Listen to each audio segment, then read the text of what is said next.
आज की इस वीडियो में हम क्लास 12 के हिंदी के काव्य खंड का चैप्टर पढ़ने वाले कवि थे, जिसके लेखक है भूषण जी। ये काव्य खंड का एक ऐसा कविता जिसमें छत्रपति शिवाजी महाराज की तलवार की चर्चा किया गया है, उनके बारे में विस्तार से जानकारी दी गई है। देखो, इस चैप्टर्स को जो ना पूरे विस्तार से समझेंगे और मैं गारंटी के साथ कह रहा हूं कि कहीं भी इस चैप्टर्स में आपको दिक्कत नहीं होगा और लिखने की भी आवश्यकता नहीं। इस वीडियो को पूरा वॉच करके देखिए, दिमाग में पूरा छप जाएगा। इतना आसान भाषा में समझाऊंगा ना कि अभी तक पूरी यूट्यूब पर आपको ऐसे कोई नहीं समझा होगा। देखिए, चैप्टर्स का नाम है कविते। ये काव्य खंड का क्लास 12 की हिंदी में दो तरह का खंड पढ़ना है, कि गढ़ खंड, दूसरा का काव्य खंड। गढ़ खंड में कहानी, निबंध, आत्मकथा ये सब आते हैं, लेकिन काव्य खंड में ओनली कविता आते हैं। जैसे इसमें कविता में पहला कविता, दूसरा कविता, दो टाइप का कविता है, जिसमें पहला में चर्चा किया गया है कि किस तरह से छत्रसाल शिवाजी का अधिकार मलेच्छ वंश पर था। देखिए, पूरी बातें विस्तार से हम लोग जानेंगे। कविता के लेखक कौन है? भूषण। इनका वास्तविक नाम देखेंगे तो घनश्याम था, यानी इनका रियल नाम क्या था? घनश्याम। लेकिन भूषण की उपाधि चित्रकूट के सोलंकी के राजा रुद्र ने इनको दिया था, इनको भूषण कहा था, क्योंकि इनकी कविताओं में इतना आकर्षक, किसी की बखान का इतना गुण था ना कि कह नहीं सकते थे। मान लीजिए भूषण जी आ गए और मेरे बारे में लिखना चालू कर लीजिए। जब मेरे बारे में लिखना चालू करेंगे और जब वो पढ़ूंगा तो भैया हमारे आंख से आंसू निकल जाएगा। देखिए, तो कविता के लेखक कौन है? भूषण जी है। अब थोड़ा सा कवि का परिचय जान लेते हैं, मतलब भूषण के बारे में जान लेते हैं। देखो, कवि परिचय, सबसे पहले भूषण के जन्म कब हुआ था? तो 1613 में हुआ था और 102 वर्ष तक जीवित रहते, यानी 1715 में इनका मृत्यु हुआ था। यानी इनका जन्म 1613 में इनका जन्म हुआ था। कानपुर के पास एक टिकवापुर पड़ता है, ठीक है ना। कानपुर एक शहर और टिकवापुर एक गांव। कानपुर के पास एक टिकवापुर पड़ता है, वहीं पे इनका जन्म हुआ था। इनको भूषण की उपाधि किसने दिया था? तो चित्रकूट के सोलंकी के राजा रुद्र ने इनको क्या किया था? भूषण की उपाधि दिया था। इनकी रचनाओं की अगर बात करते हैं तो शिवराज भूषण, शिव छावनी, छत्रसाल दशक, इन सबके लेखक कौन है? भूषण जी है। भूषण का वास्तविक जो नाम था वो घनश्याम है, लिख लीजिएगा। भूषण का वास्तविक नाम घनश्याम है। इनका मृत्यु 1613 में इनका जन्म हुआ था, 102 वर्ष बाद यानी 1715 में इनका मृत्यु हो गया था, ठीक है। इनका मृत्यु मतलब इनका देहावसन, इनका डेथ कब हुआ था? 1715 में। अब जरा सा दो तरह का इसमें काव्य पढ़ना है, ठीक है ना। एक में तो इनका दिखाया गया कि किस किस पर अधिकार है। ये उस समय के राजा थे जब आप औरंगजेब का नाम सुने होंगे, जिसके डर से पूरी दुनिया कांपती थी। मुगलों में अगर सबसे कोई खतरनाक अगर राजा हुआ मुगलों में तो ये औरंगजेब था। ना ये अपने बाप का हुआ, ना अपने बेटा का हुआ, ना अपनी पत्नी का हुआ, ना अपनी बहन का हुआ, ये किसी का नहीं हुआ था, बस अपने राज सिंहासन को चलाने के लिए। याद रखिएगा। तो इसमें दर्शाया गया कि मलेच्छ वंश कौन था? औरंगजेब के शासन को इन्होंने मलेच्छ वंश इसमें दर्शाया गया। चलिए समझते हैं एक एक बात को। देखिए, सबसे पहले कविता में दो तरह की कविता, ये कविता 1, कविता 2, यानी कविता में दो तरह की कविता है। पहला पढ़ते इसमें लिखा हुआ है, इंद्र जिमी जम पर बारी जो अम्ब पर रावण संदर्भ पर रघुकुल राज है। देखो यहाँ पर इंद्र जिमी जम्भ पर मतलब अधिकार, जम मतलब यम यानी यमराज, इंद्र यानी कहने का मतलब कि जो इंद्र देवता है उनका अधिकार किस पर है? यमराज पर है। क्या इंद्र देवता का प्राण यमराज लेने आ सकता है? अरे भैया, हम लोग आम इंसान हैं। जो देवताओं का राजा जो इंद्र कहलाते हैं, उनका कोई प्राण ले सकता है क्या? कोई नहीं ले सकता है, याद रखिएगा। तो इंद्र जिमी जम पर, यानी इंद्र का यम पर अधिकार, यानी यमराज पर अधिकार है। उसी प्रकार से बारो जीव अम्ब पर, बारो मतलब होता है समुद्र की अग्नि, समुद्र का ज्वाला, उसका अम्ब का मतलब हो गया जल, यानी जिस प्रकार से समुद्र की अग्नि का जल पर अधिकार होता है। कहने का सीधा सा ये मतलब है कि सोचिए, नदी का पानी और समुद्र का पानी मिले तो किसमें समाएगा? किसका जल की जनसंख्या ज्यादा हो जाएगी? भैया, नदी की पानी कम और समुद्र में मिल जाएगा, पता ही नहीं चलेगा। याद रखिएगा। जैसे मान लीजिए कि आप समुद्र का पानी और नदी का पानी मिलाइए, क्या दोनों में अंतर स्पष्ट कर पाएंगे? नहीं। कल का पानी, कुआं का पानी मिलाइए, क्या अंतर स्पष्ट कर पाएंगे? नहीं हो पाएगा। वही यहाँ पर दर्शा रहे हैं कि इंद्र जिमी जम पर, यानी भूषण कहते हैं कि इंद्र का जिस तरह से यमराज पर अधिकार है, यमराज उनका प्राण लेने नहीं आ सकते हैं। बारो जीव अम्ब पर, जिस प्रकार से समुद्र की ज्वाला का अम्ब यानी जल पर अधिकार है, रावण संदर्भ पर रघुकुल राज है, और रावण के संदर्भ में रघुकुल राजा राम का अधिकार है। आप समझ सकते हैं। यानी भूषण कहते हैं कि इंद्र का जिस तरह से यमराज पर अधिकार है, समुद्र की अग्नि का जिस तरह से जल पर अधिकार है, रावण के संदर्भ में रघुकुल राजा राम का अधिकार है, उसी प्रकार से छत्रपति शिवाजी महाराज का अधिकार किस पर है? मलेच्छ वंश पर। अंत में बोले कि यो मलेच्छ वंश पर शेर शिवराज है, यानी मलेच्छ वंश पर अधिकार किनका है? शेरों के समान छत्रपति छत्रपति शिवाजी महाराज, ठीक है ना। छत्रपति शिवाजी महाराज का अधिकार है। देखो, तो वही बोल रहे हैं कि इंद्र जिमी जम पर बारो जीव अम्ब पर रावण संदर्भ में रघुकुल राज है। एक एक लाइन समझिएगा ना, दिमाग में बैठ जाएगा। देखिए, इंद्र जिमी जम पर बारो जीव अम्ब पर रावण संदर्भ पर रघुकुल राज है। इसका मतलब हो गया कि इंद्र का यमराज पर अधिकार है, समुद्र की अग्नि का जल पर अधिकार है, और रावण के संदर्भ में रघुकुल राजा राम का अधिकार अधिकार है। अगला लाइन है, पौन बारी बाह पर शंभु रति नाह पर ज्यो शस्त्र बाहु पर राम द्विज राज है। इसका ये मतलब पौन मतलब पवन हवा, बारी बाह मतलब बादल होता है, तो पौन बारी बाह पर यानी पवन का बादलों पर अधिकार होता है। जब हवा आती है ना तो बादल छितर जाते हैं, उनका कोई आकार नहीं रह पाता है, तो वही है पौन बारी बाह पर शंभु रति नाह पर, यानी पवन का बादलों पर अधिकार है, शंभु रति नाह पर। और भगवान शिव का रतिनाह, रतिनाह का मतलब रति के पति कामदेव, कामदेव का नाम सुने ना, शारीरिक रिलेशनशिप, ठीक है, उस समय भी ये देवता माने थे कामदेव, ठीक है ना। तो शंभु यानी भगवान शिव का रति के पति कामदेव पर अधिकार था। यानी कहने का मतलब कि जिस तरह से दिखाया जा रहा है कि शंकर का इस पर अधिकार था, राम जी का इस पर अधिकार था, उसी प्रकार से दिखाया ये जा रहा है कि छत्रपति शिवाजी महाराज का अधिकार मलेच्छ वंश पर था। जिस तरह से हम किसी पर अपना अधिकार जमाते हैं, उस तरह से छत्रपति शिवाजी महाराज औरंगजेब के शासन को अपना अधिकार जमाते, बोले थे कि ये मेरा शासन है, पूरा मलेच्छ वंश मेरा है। याद रखिएगा, छत्रपति शिवाजी महाराज एक ऐसे राजा थे जो दुश्मनों के गर्दन को गाजर मूली की भांति काट दिया करते थे। इतने महान राजा। अंग्रेजी शासक ने भी कहा था कि आप तो भारत में जन्म लिया, हमारे देश में जन्म लिया रहते तो आपको देवताओं से भी बड़ा दर्जा दिया जाता, क्योंकि अंग्रेज को लगता था कि साक्षात भगवान शंकर का रूप है ये, मतलब उनको लगता था अंग्रेजों को। क्या है, पौन बारी बाह पर शंभु रति नाह पर ज्यो शस्त्र बाहु पर राम द्विज राज है। इसका मतलब हो गया कि जिस प्रकार से पौन का बादलों पर अधिकार है, शंभु यानी शंकर जी का रति के पति कामदेव पर अधिकार है, ज्यो शस्त्र बाहु पर राम द्विज राज है, और सहस्त्र बाहु पर परशुराम का, राम द्विज राज मतलब परशुराम, ठीक है ना, शंकर का एक रूप था, ठीक है। तो सहस्त्र बाहु पर किनका अधिकार था, परशुराम का अधिकार था। आगे है, दावा द्रुम दंड पर चिता मृग झुंड पर भूषण बिटुंड पर जैसे मृग राज है। देखो दावा मतलब क्या होता है, अग्नि।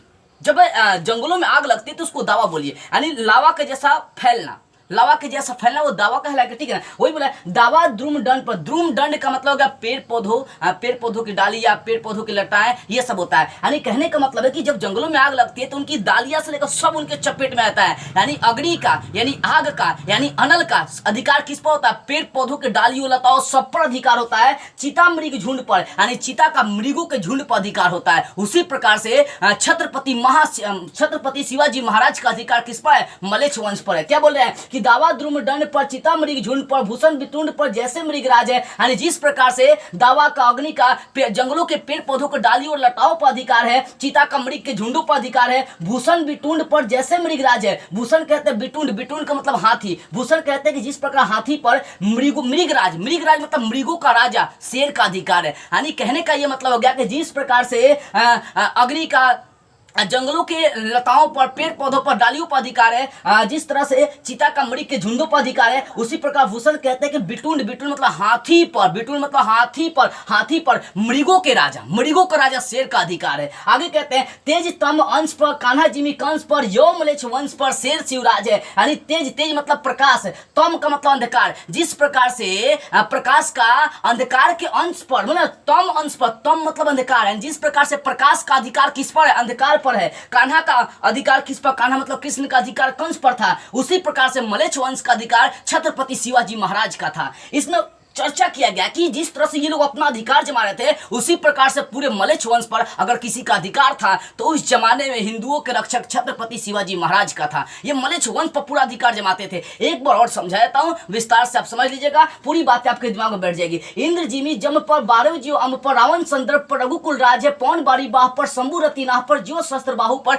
एक एक लाइन समझ लीजिए। देखिए इंद्र जिमी जम पर, इंद्र का यमराज पर अधिकार है, 12 जियो अम्ब पर यानी समुद्र की अग्नि का जल पर अधिकार है, रावण संदर्भ पर रघुकुल राज है, यानी रावण के संदर्भ में रघुकुल राजा राम का अधिकार है, पौन बारी बाह पर पौन का बादल पर अधिकार है, शंभु रति नाह पर यानी भगवान शंभु किनको कहा गया भैया, शंभु शंकर जी को कहा गया, भगवान शिव को कहा गया, देवों का देव महादेव को कहा गया। तो शंभु रति नाह पर, शंभु का रति के पति कामदेव पर अधिकार था। दावा द्रुम जो शस्त्र बाहु पर, जिस प्रकार से शस्त्र बाहु पर राम द्विजराज यानी परशुराम का अधिकार था। दावा द्रुम दंड पर चिता मृग झुंड पर, दावा का जंगलों के पेड़ पौधे यानी अग्नि का पेड़, जंगलों के पेड़ पौधों पर अधिकार होता है, चिता का मृग के झुंडों पर अधिकार होता है। उसी प्रकार से भूषण कहते हैं कि हाथियों पर मृगों के राजा शेर का अधिकार होता है। तेज तम अंश पर कान्हा जिमी कंस पर, जिस प्रकार से तेज यानी प्रकाश अंधकार को मिटा देती है, उस पर अधिकार जमा लेती है। जिस तरह से कान्हा ने कंस पर अधिकार जमाया था, उसी प्रकार से यो मलेच्छ वंश पर शेर शिवराज है। उसी प्रकार से मलेच्छ वंश पर शेरों के समान गरजने वाले छत्रपति शिवाजी महाराज का अधिकार है। इसी लाइन का ये पहले कविता का हिंदी था, इसमें सिर्फ अधिकार की चर्चा किया गया। अब जैसा जो दूसरा इनका कविता पढ़ता है, ये भी बहुत मजेदार कविता है, दिमाग में बैठ जाएगा ना, कहीं दिक्कत नहीं आने वाली है। समझिए इसको। देखिए क्या बोल रहे हैं इसमें कह रहे हैं कि निक्षत म्यान ते म्यूखो प्रलय भानु कैसी फारे तमतोन से गेंदन की जाल को। इसमें इनके तलवार की चर्चा किया गया है। पहले काव्य में इनकी चर्चा किया गया था, इनकी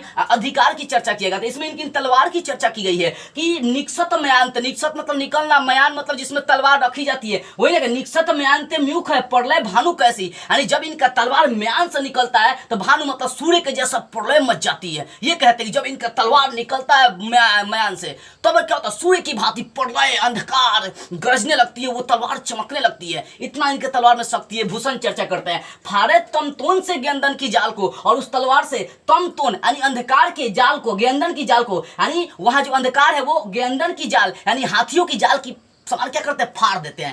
यानी इनके सामने जो भी दुश्मन आता है गाजर मूली की भांति काटते चल जाते हैं। जैसे हिटलर ने यहूदियों को 7 करोड़ यहूदियों को एकदम कटवा दिया था लाइन से, उसी प्रकार से इनका तलवार दुश्मनों को हाथियों की जाल की तरह काटते चली जा रही है, गाजर मूली की भांति काटते चली जा रही है। वही करे निक्षत म्यांत म्यूखे प्रलय भानु कैसी फारे तमतोन के गेंदन के जाल से, यानी निक्षत म्यान जब इनकी तलवार म्यान से निकलती है तो भानु प्रलय भानु कैसी, भानु मतलब सूर्य, सूर्य के समान मतलब क्या होता है कि प्रलय आ जाती है, इनका तलवार चमकने लगता है, म्यूख है मतलब चमकना, ठीक है ना। यानी जब म्यान से इनका तलवार निकलता है तो सूर्य के समान प्रलय आती है, इनका तलवार चमकने लगता है, फारे तमतोन की गेंदन की जाल से, और अंधकार को हाथियों के जाल की तरह क्या करते हैं, फाड़ देते हैं। आगे क्या कहते हैं वो देखिए, कहते हैं लागती लपकी कंठ बौरीन के नागिन सी रुद ही रिझाओ डेडे मुंडन की जाल को। कह रहे हैं लागती लपकी कंठ बौरीन के नागिन सी, लगता है कि लपकी लपक कर, कंठ मतलब गर्दन है ना, कंठ है, ठीक है ना, यानी लगता है कि लपक कर कंठ पर, बौरीन मतलब दुश्मन यानी नागिन के दुश्मन की तरह लपक जाता है। कह रहे हैं कि इनका जो तलवार है वो लगता है कि हमारे सामने कोई दुश्मन अपने आप जाकर लपट दुश्मन के गर्दन में लिपट जाता है। और उसके बाद रुद्र ही रिझाओ, रिझाओ मतलब खुश करना, यानी रुद्र को खुश करने के लिए दे दे मुंडन की जाल को। ऐसे लग रहा है कि भगवान शिव को, रुद्र को खुश करने के लिए मुंडन का माला तैयार की जा रही है। यानी कहने का मतलब इनके तलवार में इतना मतलब प्रकाश है, इतना प्रलयकारी रोशनी है, इतना प्रलयकारी इनका तलवार है कि बाबू ये दुश्मन की गर्दन में नागिन के दुश्मन की तरह जाकर लिपट जाती है। ऐसा लगता है कि भगवान शिव को खुश करने के लिए दे दे मुंडन की जाल को, यानी मुंडन यानी कपार का एक समझिए कि माला तैयार की जा रही है। वही ना कह रहे हैं कि लागती लपकी कंठ बौरीन के नागिन सी रुद्र ही रिझावे डेडे मुंडन की माल को, यानी लगता है, यानी भूषण कहते हैं लगता है कि नागिन के दुश्मन की तरह, यानी ये इनका तलवार नागिन के समान है और दुश्मन की गर्दन में जाकर आसानी से लिपट जा रही है। रुद्र ही रिझाओ डेडे मुंडन की माल को, और भगवान शिव को, भगवान रुद्र को यानी खुश करने के लिए मुंडन की माल को, मुंडन यानी मुंडन की माला तैयार हो रही है। इसका यही अर्थ होगा कि लागती लपकी कंठ बौरीन के नागिन सी रुद्र ही रिझाओ डेडे मुंडन की माल को। इसका मतलब कि भूषण कहते हैं कि इनका जो तलवार है वो नागिन के समान दुश्मन बौरीन, दुश्मन के कंठ में जाकर लिपट जाती है, चिपक जाती है। लगता है कि रुद्र को खुश करने के लिए मुंडन के मुंडों की माला तैयार की जा रही है। आगे देखिए क्या बोल रहे हैं, आगे कह रहे हैं लाल क्षितिपाल छत्रसाल महाबाहुबली कहाँ लो बखान करो तेरी करवाल को। इसमें भूषण कहते हैं कि लाल क्षितिपाल छत्रसाल महाबाहुबली, यानी कहते हैं कि लाल मतलब बच्चा प्यारा, बल्कि मेरा लाल है मतलब मेरा सबसे प्यारा बेटा है, ये ना होगा। लाल क्षितिजपाल क्षितिजपाल का मतलब पूरे भूखंड के मालिक है, पूरे जमीन के मालिक है, पूरे मलेच्छ वंश के मालिक। ये कहा गया कि लाल क्षितिजपाल को, यानी हे मेरे प्यारे पूरे भूमि के छत्रसाल महाबाहुबली, इनको कहा गया था शेरों के शेर, हिंदुओं के रक्षक। उस जमाने में इनका नाम सुनकर जो था ना ये औरंगजेब थर कांपता था। याद रखिएगा ये ऐसे राजा थे, ठीक है ना, ये किसी का दुख नहीं देख सकते थे। कुछ ऐसे राजा हुए जैसे ये हुए आपका वीर शिवाजी हो गए, महाराणा प्रताप हो गए, आपका झांसी की रानी लक्ष्मीबाई। ये गरीबों के लिए बहुत लड़ी है, याद रखिएगा। ये अपना पूरा अन्न बन मतलब पूरा जीवन समझिए कि समाज सेवा में अपने गुजार दिए। जिस प्रकार से महात्मा गांधी अपना पूरा जीवन समाज सुधारक में गुजार दिए, उसी प्रकार से ये भी किए थे, ठीक है ना। देखिए वही बात है कि लाल क्षितिजपाल छत्रसाल महाबाहुबली कहाँ लो बखान करो तेरी करवाल को, यानी हे मेरे प्यारे पूरे भूमि के मालिक छत्रसाल महाबाहुबली कहाँ लो बखान करे, मैं कहाँ तक बखान कर लूं तुम्हारे, यानी आपके तलवार का मैं कहां तक बखान करूं तेरी करवाल को, यानी मेरे पास कोई शब्द नहीं है, मैं आपकी तलवार का कहां तक बखान करूं, मेरे पास अब इसके लिए कोई शब्द ही नहीं है। यानी इनके तलवार की चर्चा करने के लिए बताइए इनके पास कोई शब्द नहीं है। इतना आकर्षक, इतना अच्छा राजा थे ये, जिनका नाम था छत्रसाल महाबाहुबली वीर शिवाजी, ठीक है ना। क्या है? लाल चितिपाल छत्रसाल महाबाहुबली कहाँ लो बखान करो तेरी करवाल को, यानी हे मेरे प्यारे पूरे भूमि के मालिक छत्रसाल महाबाहुबली, हिंदुओं के रक्षक वीरों के वीर, कहाँ लो बखान करो, यानी कहाँ तक तुम्हारी तलवार का बखान करूं, तेरी करवाल को मेरे पास कोई शब्द नहीं है। आगे क्या बोल रहे हैं? प्रति भट कटक कटीले केटे काटी काटी, कालिका से किलकी कलेऊ देती काल को, यानी प्रति भट कटक कटीले केटे काटी काटी, कालिका से किलकी कलेऊ देती काल को। क्या कह रहे हैं? प्रतिभट, प्रतिभट मतलब दुश्मन, आ कटक मतलब समूह, यानी दुश्मनों के समूह को कटीले केटे काटी, यानी गाजर मूली की भांति काटते जा रहे हैं, काटते जा रहे हैं। इनके तलवार में वो धार है, इनके तलवार में वो चमक है, इनके तलवार में वो रोशनी है। ये कैसे ये कहा जा रहा है? यानी भूषण कहते हैं कि प्रतिभट कटक केटे कटीले काटी काटी, यानी प्रतिभट कटक कटीले केटे काटी काटी, यानी दुश्मनों के समूह को ये गाजर मूली की भांति काटते जा रहे हैं, काटते जा रहे हैं। कालिका सी किलकी कलेऊ देती काल को, और काली के समान किलकी कलेऊ देती काल को, काली के समान क्या कर रहे? सारे दुश्मनों को किलकी ग्रसित करते जा रहे हैं, अपना भोजन बनाते जा रहे हैं, खाते जा रहे हैं। खाने का मतलब मारते जा रहे हैं, काली थोड़े, लेकिन अपने आप को दर्शाया, लेखक दर्शाया कि कालिका सी किलकी कलेऊ देती काल को, यानी काल मतलब मृत्यु, काल मतलब समय, मृत्यु के समय को काल कहेंगे। यानी कालिका हिंदी में अगर डिफाइंड करेंगे काल किसे कहते हैं, तो किसी भी काम को करने में जो समय लगता है उसे काल कहते हैं, लेकिन यहाँ पर कुछ अलग अर्थ निकलेगा। काल मतलब मृत्यु वाला समय, लेकिन कालिका सी किलकी कलेऊ देती काल को, काली के समान दुश्मनों को क्या करे? ग्रसित करते जा रहे, काटते जा रहे गाजर मूली की भांति। ये था, देखिए कितना अच्छा मतलब ये रचना लिखे हैं, रचना किए, काव्य लिखे किस पर? छत्रसाल महाबाहुबली वीर शिवाजी पर, ठीक है ना। पहला कविता में दर्शाया गया उनके अधिकार को, और दूसरा में इनके तलवार की चर्चा गया है, किस प्रकार दुश्मनों के गर्दन में लपक कर इनका तलवार मुंडरों की माला तैयार कर रही है। मुझे विश्वास है कि चैप्टर आपको पूरा विस्तार से समझ में आ गई होगी, ठीक है ना। कहीं दिक्कत होगा कमेंट करके आप लोग बताइएगा। स्क्रीनशॉट लेना चाहते हैं तो आप लोग ले सकते हैं। दूसरी बात है, यदि आप किसी भी विषय का भी इंपॉर्टेंट प्रश्न लेना चाहते हैं, मुझसे कुछ बात करना चाहते हैं, या किसी अन्य टॉपिक पर वीडियो बनाना चाहते हैं, तो स्क्रीन पर व्हाट्सएप नंबर है, यहां से आप संपर्क कर सकते हैं। लेकिन ध्यान इस बात का रहे कि आपको कॉल नहीं करना, ओनली व्हाट्सएप पर मैसेज करने हैं। जय हिंद।